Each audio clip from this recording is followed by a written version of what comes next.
It's been a while since I've done an Eminence review, so what better way to start than to do a video for the arc that starts volume 4, potentially the best volume in the series, which leads up to the actual best arc of the Eminence in Shadow.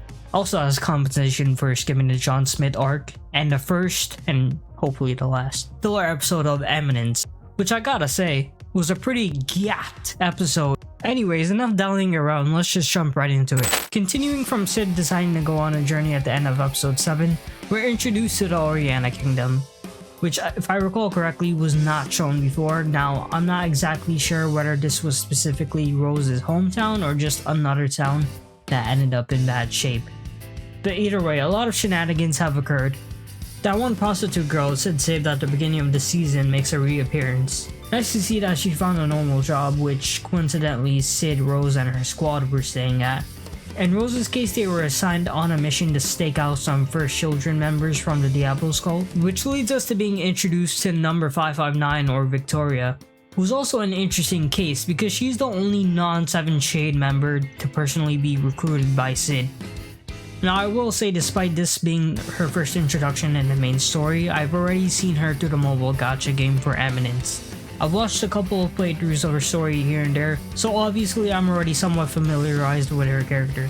Although I do remember seeing her when I did read the manga, I was kind of expecting her to have a deeper voice and not more of a softish tone like her current voice is.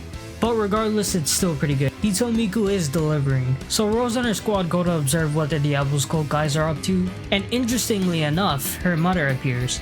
And at first it kinda seemed like she was probably being held hostage, but it was more so they needed her to unlock a certain machine so they could obtain a certain ring, which seemed to be the key to unlocking some probably latent power within. Going back to Sid's perspective, I'll never get old of how much of a fucking dumbass this guy is. I love how he jumps to the conclusion Rose killed her father because she wanted to become a tyrant and rule over the kingdom, and he has to stop her as all part of his role-playing scheme. It's so fucking dumb yet absolutely hysterical. Never change, Sid. Speaking of which, best part of the episode was them bringing back the mob shenanigans. The way Sid was speaking and him getting his ass handed to him, literally, with man's pants down and bruises on his ass. Chef's kiss, peak comedy. Peak comedy right there. They really gotta give us more of this peak entertainment content.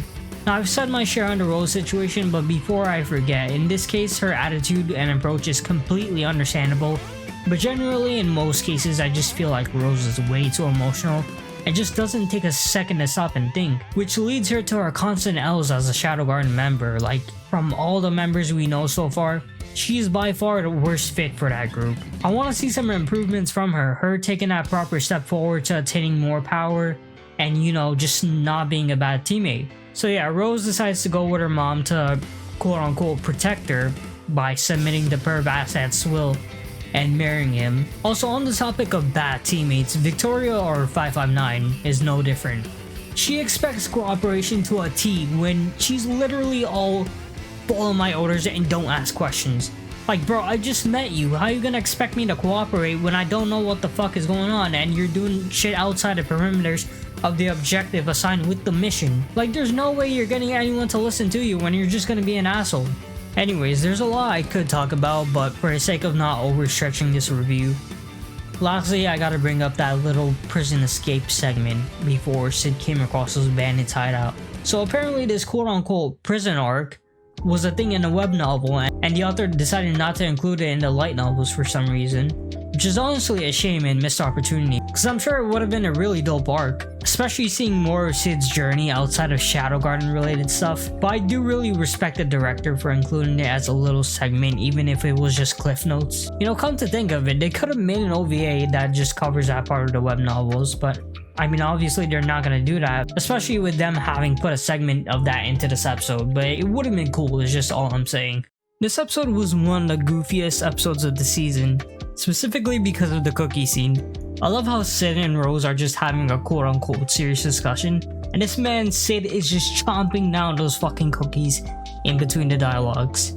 The director is just using every chance they have this clip in some goofy shit. While it doesn't help us take the combo seriously, it is pretty fitting for Sid's character if you think about it. Also, Rose's mentality is just as goofy. She's constantly under the impression that Sid just does everything he does for her, which I'm not complaining, but how much you gotta love a man to think every step he takes revolves around you. Although I gotta give her the benefit of the doubt this time, particularly for this scene, because that was kind of the impression Sid was giving off, especially when he goes out of his way to sneak in to be able to talk to her. Anyways, the piano scene where Sid had to showcase his skills to the audience was also another pretty funny moment. Epsilon over here was literally busting during his Moonlight Sonata performance. Meanwhile, Sid is just stealing everyone's jewelry, which I guess they're pretty fucking dumb considering they didn't notice that huge massive slime everywhere beneath them. Then again, Shadow's skills must have been too enchanting for anyone to notice anything wrong. Also, I'm sorry to constantly bring up the fact I've read the manga, but I remember seeing Rose's maid Margaret when I read it. I just gotta say, she looks even hotter in anime than she did in the manga. And she has the one and only peak Gold Fie Reina Ueda once again. She has been carrying this year, honestly. With the amount of roles she's had, I think this year alone might just be the peak of her career. Not to say she won't get any better roles or opportunities in the coming years. Anyways, getting back on topic. This proves this is Shadow-sama's world. She just had to hear a quick melody played by him and she's already rizzed the fuck up. He didn't even have to do anything. I aspire to be like this man for real. While I did say the cookie scene was the funniest part of the episode, I love the one scene where that one Dark Knight guy was lashing out at Sid for talking to Margaret, and this dude was just like, listen the entire time. What makes it even funnier was how Margaret immediately has a disgusted face as soon as she sees his ugly ass. Man looks like your average Twitter user. Lastly, I'm not surprised Rose's mom was just a fucking hoe, never gave a shit about her family. You could just tell at first glance she seemed like a bitch. It's no surprise at all. She was just waiting to get that pipe laid by Per Vasset, so yeah, not a lot to say about her. She deserves whatever misfortune comes her way. With all that said, there wasn't much to discuss with this episode. Like I said at the start, it was just a pretty funny, goofy episode.